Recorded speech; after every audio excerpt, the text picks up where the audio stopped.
Today, we're diving deep into what it really takes to build a successful business that not only thrives financially, but also makes you genuinely happy. We'll explore the crucial balance between profit and personal satisfaction, discuss the importance of accountability, and touch on the significance of having the right mindset and support system.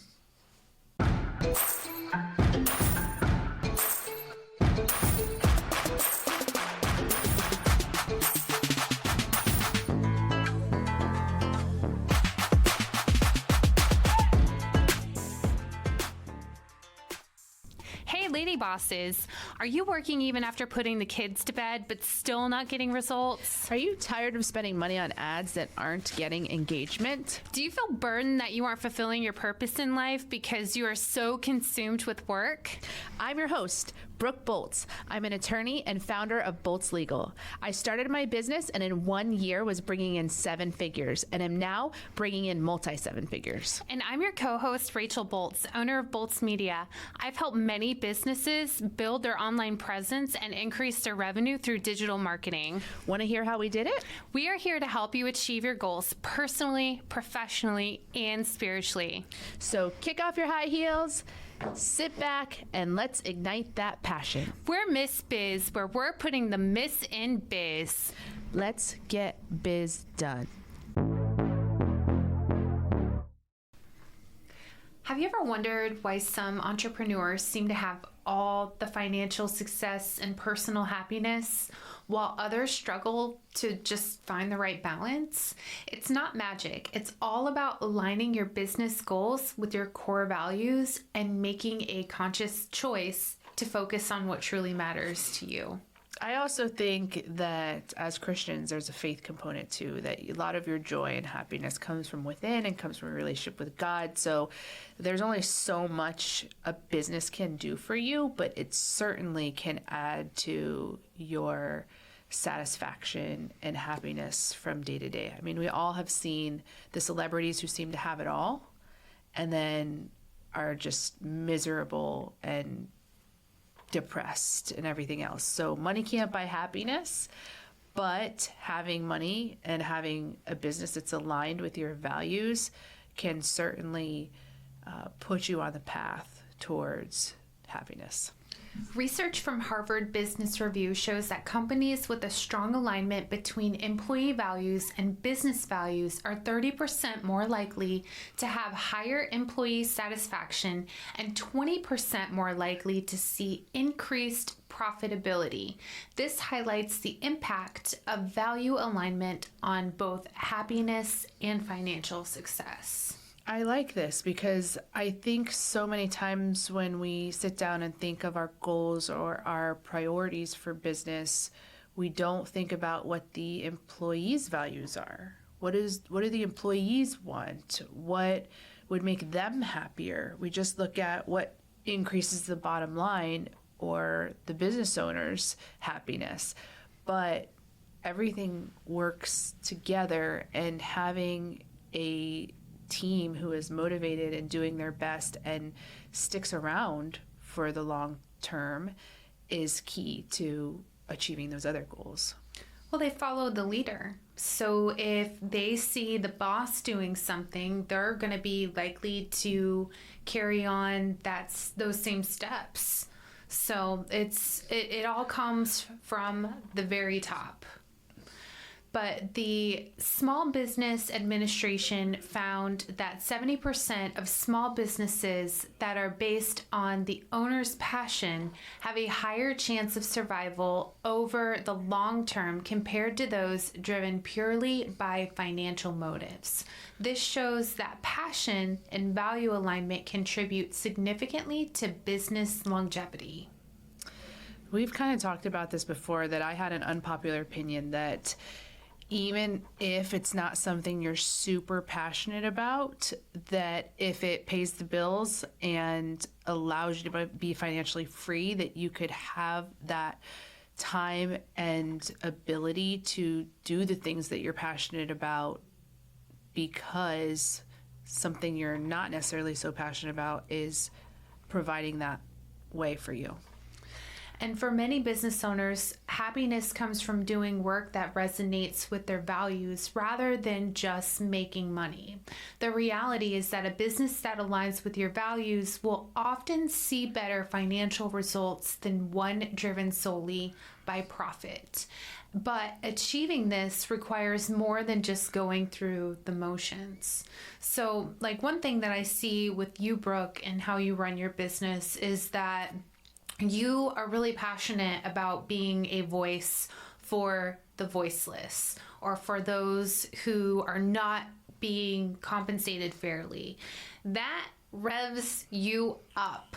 And it's something that I think is really important, because how many times do we see where it's just another insurance policy that they're selling? You know, that they're more in it about the numbers versus, wow, I just gave this person the best health insurance plan for their pre-existing medical condition. I think that personality also plays a part, because for me, I have learned about myself that I can be passionate about anything. I learned this when I worked for a big insurance defense firm and was suddenly given the task of handling PIP suits, which, if you don't know what PIP suits are, they are lawsuits that center around a dispute, sometimes as low as 10 cents. Or even lower. Sometimes lower. I mean, not all of them. Sometimes they're a few $100s or a few $1,000s, but they're small claims cases, so they're always small amounts in dispute, and sometimes it's like pennies that are in dispute. And I thought originally, this is going to be so boring. How am I ever going to be interested in this or passionate about this? And what I found was, in some ways, I was more passionate, because it was such a small amount of money, and I was like, this is ridiculous. We're fighting over 30 cents, whatever. And so I became even more passionate about it. But I realized that about myself and my personality, that I can be passionate about anything. So I think you could pick me up and put me into any business and I could find something to be passionate about. And so I think that you can be passionate about any business if you just find what aligns with your values within it. I think it's just a lot of people get caught up in the motions, and they just, especially if they're just used to working a 9 to 5, you know, they just used to going in, coming out, and then they're ready to start their day, rather than finding the true joy of what they want to do, or like finding a job or finding a business that really, really makes them happy. But as business owners, it's really hard to find balance. Many business owners face days filled with stress, worry about cash flow, often because they haven't yet learned the skills to manage their business effectively. But it's never too late to make a change. With the right approach and mindset, you can build a thriving business in about 36 months or even less. Are you struggling to turn your satisfied customers into raving fans? I spent some time evaluating my own business and trying to find the best way to improve upon the client experience, and then took those tools and created an assessment. And now we want to share that assessment with you. For your free copy, please visit missbiz.com/contact, and in the subject line, type Client Experience Assessment, and we'll send you your free copy today. Accountability is also key in any successful endeavor, including running a business. It's not just about meeting financial targets, but also about upholding a standard of behavior that reflects your values and goals. So I don't know if I've just been in BNI for a very long time or what, but anytime I hear the word accountability, most of the time I think about BNI. And this concept of accountability goes right along with what we are saying. When you look at the most successful BNI chapters, they are the ones that hold accountability at a high standard. So accountability is huge for success, but a study also found that businesses with strong accountability practices experience 33% higher employee engagement and 25% higher customer satisfaction, which just shows you how important it is in driving overall business success. And BNI, if you're not familiar with what it is, it's Business Networking International. It's a networking group, but what sets it apart is the accountability piece. Unlike a chamber of commerce where everything is just voluntary, BNI has certain requirements. You have to come to the meetings each week, and it's weekly. They keep attendance, and you have to pass referrals and things like that. So there's just more of an accountability structure to it, which is what I think makes it more successful. I've received more referrals from BNI and given more referrals through BNI because of that accountability piece than I have in any other networking group. I don't know about you. Yeah, I agree 100%. BNI is like the Navy SEALs of business networking. Seriously, it is serious, but they're serious. If you're not passing business, you don't get to stay in the group. It doesn't matter if you paid your membership or not, because the goal is to send everyone business. So that plays a huge role in everyone benefiting from their memberships. Maintaining your financial obligations and addressing problems proactively is part of being a top client. A true friend doesn't quit on you, and neither will we. Even if you're frustrated or feeling overwhelmed, we're here to hold you accountable and support your journey. So building a successful business, it requires more than just technical skills. It demands a resilient mindset as well. Life is a do-it-yourself project, so you must be willing to take action and apply the knowledge that you gain. According to a study by the University of Pennsylvania, resilience in business leaders is linked to a 40% higher chance of achieving business goals and a 25% higher rate of overall satisfaction with their business performance. Developing resilience helps you navigate challenges and maintain focus on your goals. One person that comes to mind when I think of resilience is I think of Walt Disney, right? He was fired from one of his jobs for not being creative enough. And then he developed Disney World, which just shows you that he didn't stay down. He didn't let somebody just make him feel like it wasn't going to work and he just stopped. He overcame those challenges and continued to try and try and try. In addition to being the host of the Miss Biz podcast, I also own and operate a law firm in Florida called Bolts Legal. I wanted to make sure my listeners knew that you are invited to reach out to me with any legal issues you may have. I practice in the area of personal injury, home insurance disputes, and medical revenue recovery. However, whatever legal issue you may have, please always feel free to reach out. If I can't help you personally, I'll help you find someone who can. I'm licensed in the states of Florida and Texas, but even out of state, I have connections and know people in those places, and I'm happy to help guide you in any way I can. The best way to reach me is through the contact page on my website, boltzlegal.com. That's BOLTZ legal.com, and simply fill out the contact form, which comes directly to me and my email. I look forward to connecting with you, and thank you so much for listening to Miss Biz. What is the hardest thing you've ever done? Oh, the hardest thing I've ever done? I don't know. I'd have to think about that. I've done some hard stuff. For me, what comes to mind is high school. In high school, I was a part of a program called IB, International Baccalaureate, and it was kind of an advanced program. And I had come from just a regular public school, middle school, and done well. And then when I went into the IB program, it was so hard for me.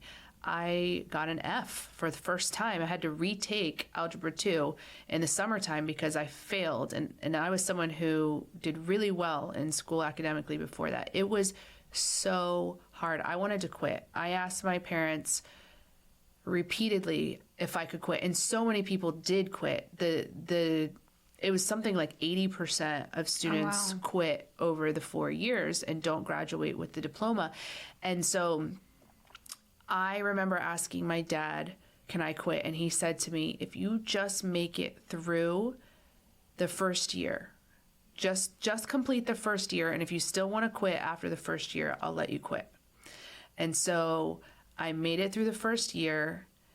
And by that point, I had started to get a little bit of a better handle on it. And then I never quit, and I continued through and got the 4-year diploma. But it was the hardest thing. Even now, having gone through college and law school, I tell everybody it has nothing on the IB program. The IB program was the hardest thing I've ever done.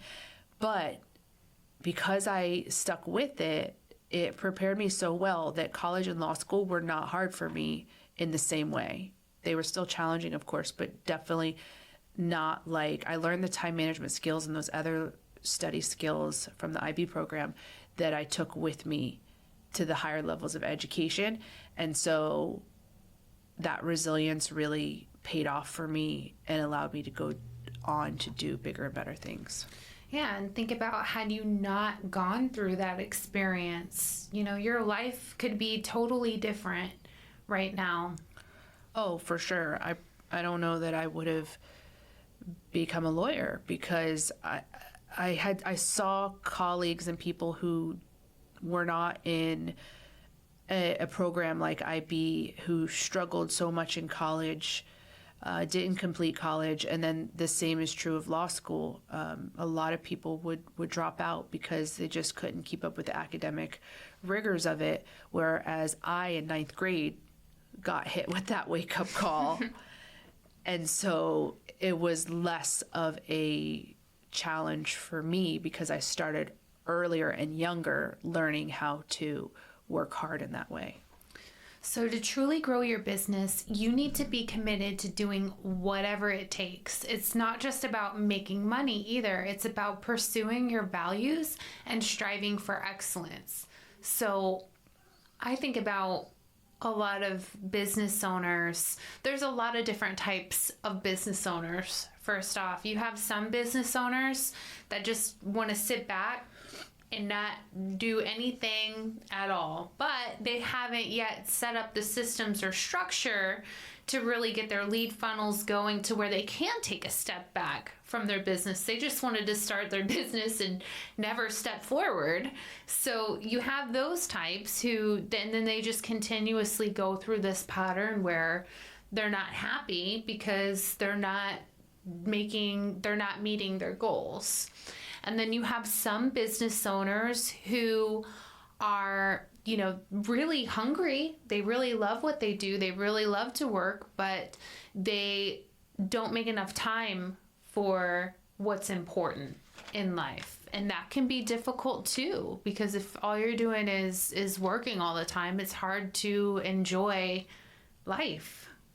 It really is. Yeah, having that balance, I think, is when you talk about happiness, I think that balance is really critical to that. I know at times in my life when I've been out of balance and I'm just working too much, that it really affects my mental health and my state of mind, and I'm more angry and short with people just because, and stressed out. And so just finding that work-life balance is critical, and allowing your team to have that as well, I think, is important to their longevity with the business. Finding guests for a podcast can be difficult sometimes, so Brooke and I wanted to let you guys know that we are available to appear on your podcast. We also enjoy speaking at events, so if you have an event coming up, these jingles can go on the road. Simply go to missbiz.com/contact and in the subject line, write podcast guest or event speaker, and we'll reach out to you to further coordinate. The Global Entrepreneurship Monitor reports that businesses with a strong commitment to growth and innovation are 50% more likely to expand into new markets and 30% more likely to achieve long-term profitability. This highlights the importance of growth mindset and innovation in driving business success. I feel like in your field, there's a lot of innovation happening. Yes, there is. I mean, the way that things were ran in terms of digital marketing 5 years ago is nowhere near the way it is today. Everything changes. And then it's such a crowded landscape that you have to constantly think outside the box to try to get people's attention so that they can become aware of who you are and what you do. I feel like with you too, there are things where you have to continuously be learning new laws or learning ways to navigate around certain aspects. Yeah, well, yeah, I mean, there are law firms today who still have paper filing cabinets. That's insane. I mean, it seems so crazy, but I remember when I first became a lawyer, we had a full staff at this big law firm of file clerks. And all they did, because all of the court filings were paper, we didn't do electronic filings at that time. So we had tons of file clerks, and their job was just to take the mail after the attorney reviewed it and file it in the filing cabinet. And that's all they did, was just file in the filing cabinet. And we had these huge rooms full of filing cabinets. And now nobody has filing cabinets or file rooms. Everything is digital and electronic. And that's just an example of innovation in a short period of time within the last 10 years, 15 years. Mm-hmm. Well, I think about AI too, and how much AI has changed the way that a lot of people do business. A lot of people, I know I was against it when it first came out because I didn't know much about it. It kind of like weirded me out, and I really didn't understand how it was going to work. And now, like, I love it. Oh yeah, it's made life so much easier. And I don't think I even fully am utilizing it to its maximum potential. I was watching a social media video of another law firm the other day, and she was saying how she uses some type of AI tool that she can say, analyze this file and tell me the strengths and weaknesses of it. And it'll just look through the file, and then the quality of what it was pinpointing of the weaknesses and the strengths allowed her to create the strategy for the case within minutes. Whereas for her to review all those medical records with a fine-tooth comb, the way that you have to, is hours and hours. And the AI was able to do it. I still feel like I would have a trust issue with it overlooking something. But if you train it and it improves over the course of time, even still, if it picks up on 80% of the strengths and weaknesses, that is still a huge advantage. So anyways, the innovation is key to just staying alive and staying with the times, let alone expanding into new opportunities and new markets. So building a successful and fulfilling business is a journey that requires dedication, accountability, and a commitment to personal growth.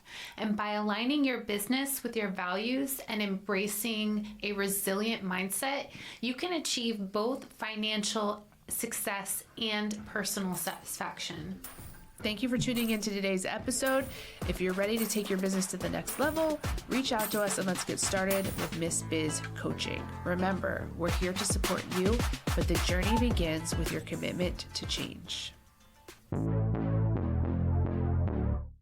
We appreciate you and are honored to be on this journey with you. We can't wait to help you, to encourage you, and show you how to grow personally, professionally, and spiritually. If you found Miss Biz helpful, please leave a review and share with others. You can follow us on social media at Miss Biz Podcast. For legal questions or services, please visit boltslegal.com. And for digital marketing needs, please visit boltsmedia.com. Let's get biz done.